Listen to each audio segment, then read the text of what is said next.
Thank you, sir. The next presentation of the seminar will be presented by Dr. Singh. He is the adjunct faculty computer science at Virginia Tech, USA.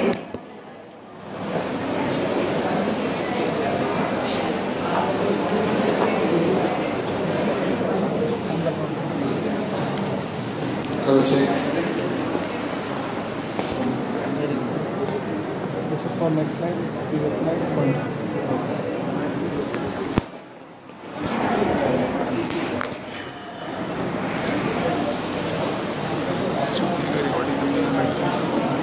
Good evening, everyone. I'm Abhishek Narain. The talk that will be giving is titled Personalized Mental Health Care, a DNA-guided brain research. So a lot of the speakers that have told to you right now, up till now, have been talking more about the environmental factors, the external chemicals which react with biochemicals inside the body and what triggers the metabolic functions inside and what it could result in, whether happiness, sadness, disease, disorders. Those systems are definitely very complex and it is always definitely an engineering challenge for modeling these things and coming up to a solution for that. But what is a simpler, relatively simpler task is to model the biochemicals inside our body and look at the possibilities of controlling them or extracting meaningful information from the data that is there inside the body.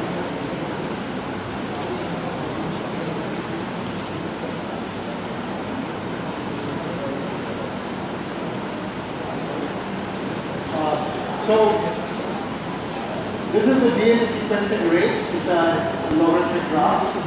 We see that the DNA sequencing rate per dollar has been increasing very fast. The rate at which we are accumulating DNA sequences from different organisms, including human beings, is much faster than what we know the rate at which the processor speed of computers are increasing, or the rate with which the neurobiologists are trying to find out the neural signals from different mechanisms.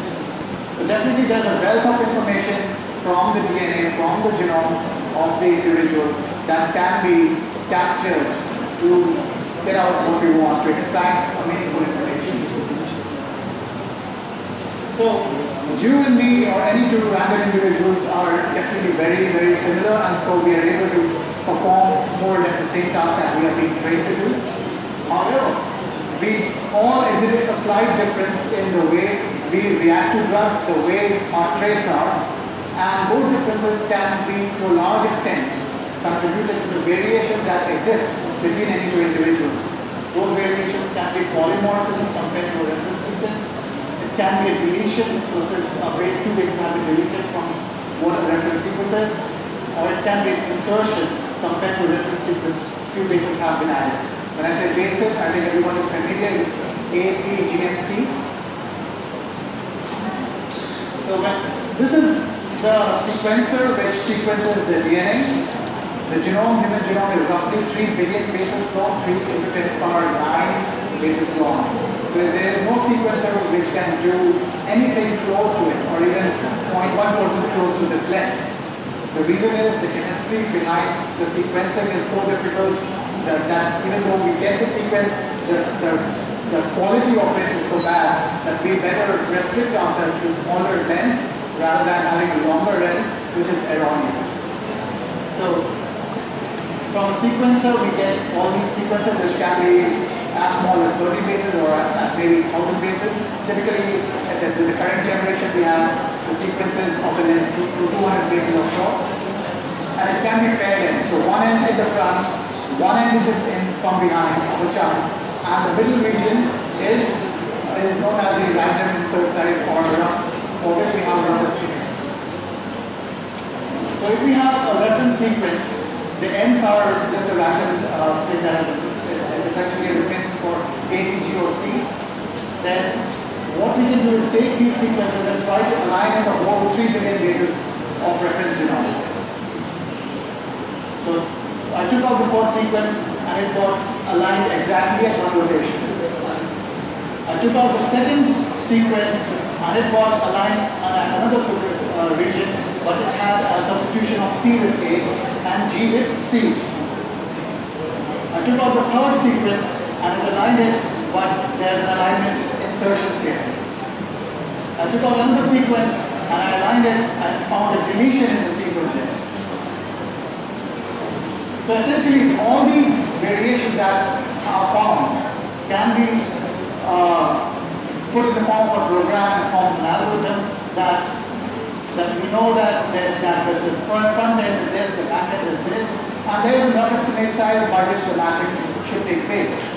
However, if this phenomenon is not observed in the reference mapping, then we can say that it can be an insertion or a deletion. Similarly, a read-depth approach is that we have a genome sequence with a certain depth of sequencing, and if we map it, if the mapping is double, we can say there's a duplication there, and if there's a missing region from a genome, we say it's a deletion there. And similarly, there can be a split read region where a part of the read is mapping to some region, and the part of the rest of the read is mapping to another part of the region, and there are several such reads that kind of show the same behavior. And of course, there's the assembly approach. So all these variations that are there between you and me or any two random individuals can be put in form of summary graphs or summary plots like this, where SNPs are single nucleotide polymorphism, which is greatly studied, where the polymorphism has only one base, or it can be structural variation, which can be insertions, deletions, copy number variations, and their subcategories. So MSET is a software, and genome building software which I made at some point, that given a reference sequence, and here is the individual of our interest, with a string to 10.9 bases, we can observe to different extent what are the copy number variations by MSET, and what are the insertions and deletions that can be observed here. And this tool can find bases of variations as small as 1 basis to as big as 1 million bases. That's a big number. So none of the open available software is able to do that. So until about a decade ago, we thought that any two random individuals will be 99.9% similar in their genetic makeup. That was before the human genome graph was available. Now, once the human genome graph was made available, then one of the scientists, being myself, along with other people from Toronto in Canada, we tried to analyze the whole genome, and I found out that the genomes are much less similar than this number. And the group eventually published an article stating this, that the number is actually less. Well, they forgot to write my name, so I did a further research and said that this number is wrong, it should be less than 99.5% in my subsequent publications. So this is where we stand. This small percentage of this similarity that exists between any two individuals that contribute to the internal chemicals, which you call gene or gene regulation, or sometimes even the junk DNA in the genome, they contribute to the differences in the drug response, the differences of phenotype, why some people are usually tall in family, why some people are usually fat in family, or we can do ancestry relations and drug responses. Why someone can get quicker cured by a compound, whereas another person may take several months to get cured by the same compound for the same disease. Internally, we differ by a small amount, but that small amount is good enough to make these differences. So that's what I said, that while studying these variations, we can find out the ancestry. If we have the Y chromosome, we can have paternal ancestry. People have been using mitochondrial DNA, which is assumed to be maternally inherited for doing maternal ancestry tracking. And of course, there can be GWAS, genome-wide association studies, for diseases and for traits. And these can be, if they are in gene function, they can be harmless. They can be harmful, such as found in breast cancer. And since it's a brain conference, I'll definitely mention schizophrenia and autism over here, amongst other diseases. And these variations can be latent. Well, you can read the details. The carrier that you don't have the disease, but your child might have it if you mate with a person with potential, we carry the same allele. And these can also be used for traits. So So these are some of the recent articles about the internal chemicals that can be responsible for all the diseases that are there. Gene variant could be predict chance of depression. Early intervention can help autism. Autism is a disease by which a person cannot say whether the other person is happy or sad, or he has difficulties in socially mixing with the whole society. Linked to autism involves found in missing DNA. Brain development is guided by junk DNA that isn't really junk. 5 common mental illness shared DNA roots. Shared genes like depression, schizophrenia, and 3 other mental illness.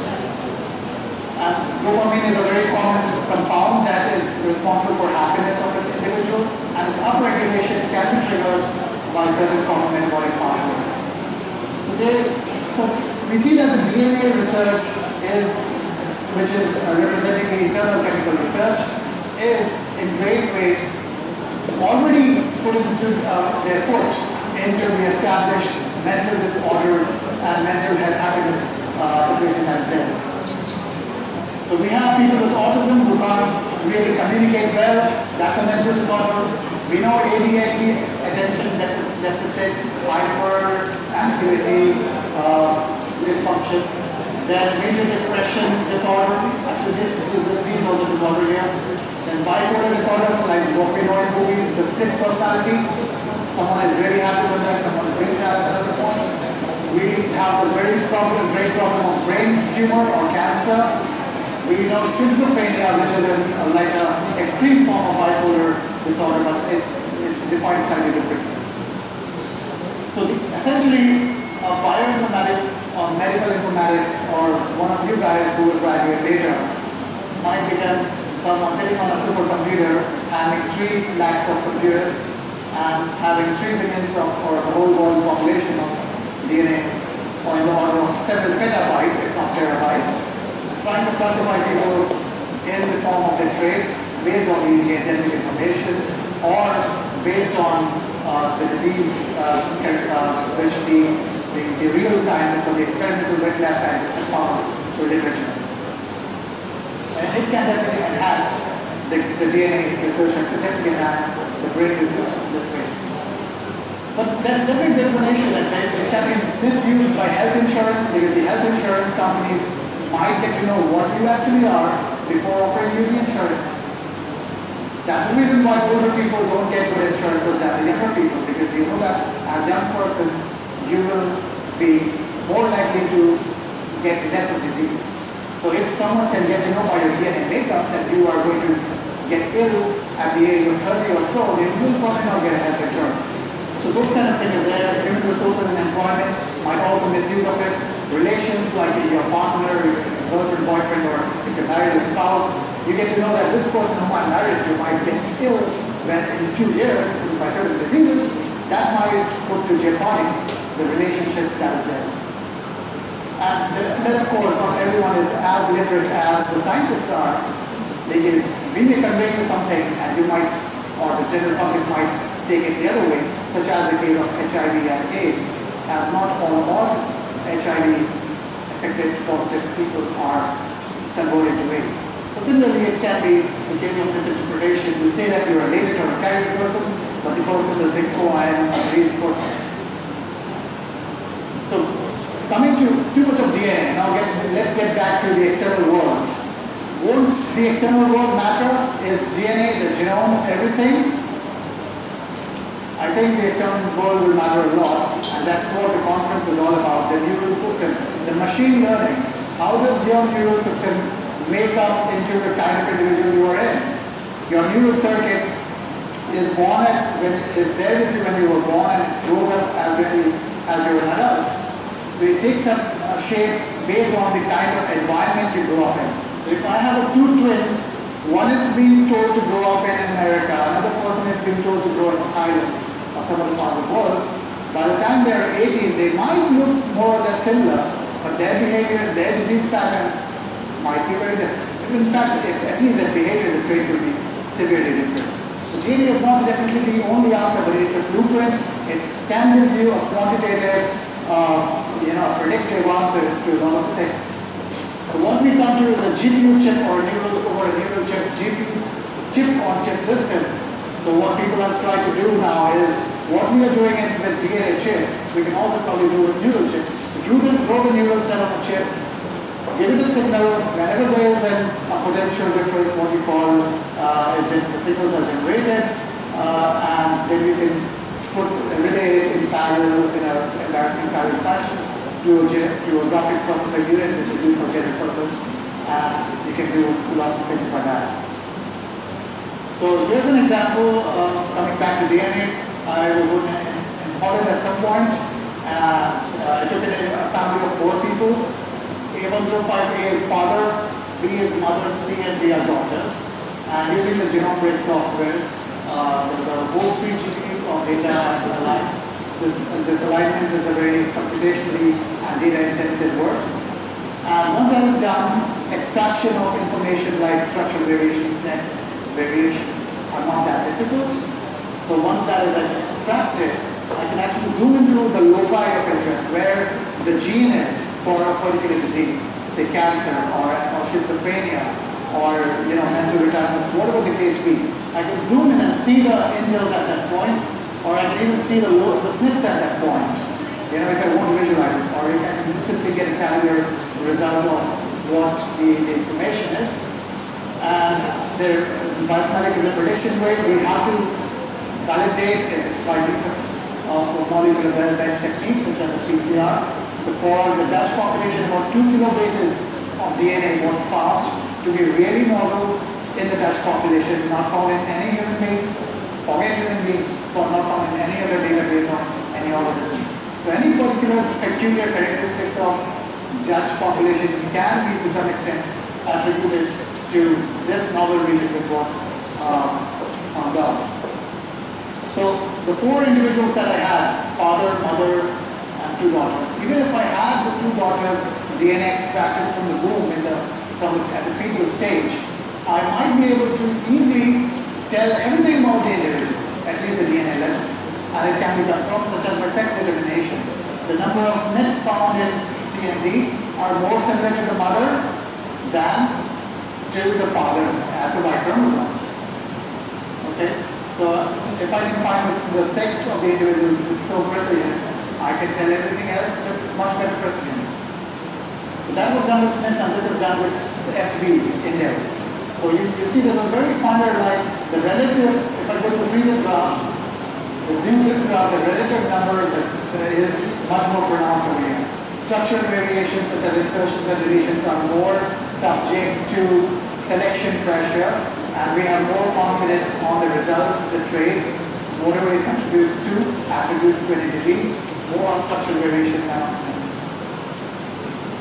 So here is one of the interesting findings. Until now it was observed, or it was understood that the mitochondrial DNA in every organism is maternally inherited. And in 2003, one of the scientists said that in banana, it is possibly paternally also inherited. And later on in 2011 or 2012, I said that possibly not just in banana but also in human beings, the paternal leakage of inheritance can happen, such as this SNP found in father and daughter and not found in mother. This was the power of informatics, power of analytics that you have, which all of you as informatics students can see. How can you deal with petabytes of information and generate simple bytes of information, which is scientifically so valuable. Similarly, another thing is there that if mitochondrial DNA is known to be maternally inherited, then this structural variation in mother should be present in this daughter as well, where that was missing. But these are the kind of mathematics guesses that you get. Of course, you need to go for a wet lab validation on that, but you at least cut down your experiment to a great extent, and I want to focus only at this location, rather than dealing with 3 to 10 combined all data. So the conclusion is that, for example, for human organ transplant, if we know that this is a neurological response region, the loci, such as the HLA region, MHC region, chromosome 6 of human being, if they are compatible, whether it is kidney transplant or any other thing, we know that there will be less of immunological response to accept the donor and acceptor for the transplantation to happen. Similarly, I talked about all the different diseases, schizophrenia and other mental disorders. And like any other diseases, autism is already well established. People have gone to a great extent in working on autism, and people are also starting on working on schizophrenia. Okay, so that ends my conclusion and doing some of the references. Thank you. That's my unit reference.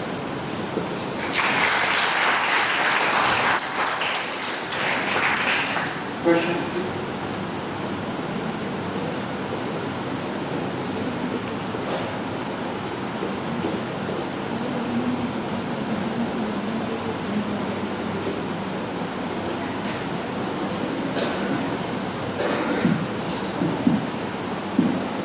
So you said that genetic variation could predict the depression.